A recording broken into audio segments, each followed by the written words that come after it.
ഉപദ്രവകാരികളായ കാട്ടുപന്നികളുടെ ശല്യം രൂക്ഷമായ മുക്കം നഗരസഭയിൽ കാട്ടുപന്നികളെ നായാട്ട് നടത്തി വെടിവെച്ചു കൊല്ലാൻ നഗരസഭാ ഭരണസമിതി നടപടി സ്വീകരിക്കാത്തതിൽ പ്രതിഷേധിച്ച് മുക്കം നഗരസഭയിലെ 50ഓളം കർഷകരും നാട്ടുകാരും അനിശ്ചിതകാല നിരാഹാര സത്യാഗ്രഹത്തിന് തുടക്കം കുറിച്ചു.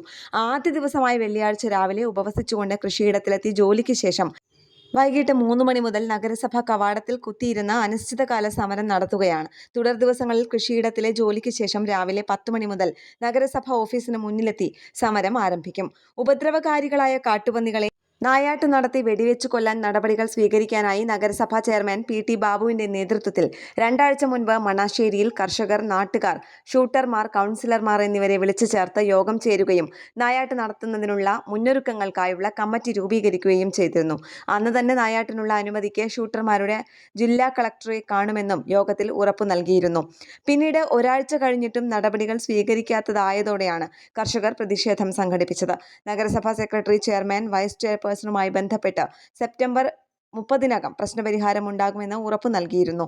എന്നാൽ പറഞ്ഞ അവധി കഴിഞ്ഞും ഒരു മറുപടി പോലും കർഷകർക്ക് നൽകാത്ത സാഹചര്യത്തിലാണ് കർഷകരും നാട്ടുകാരും സമരമുഖത്തേക്കിറങ്ങിയത്.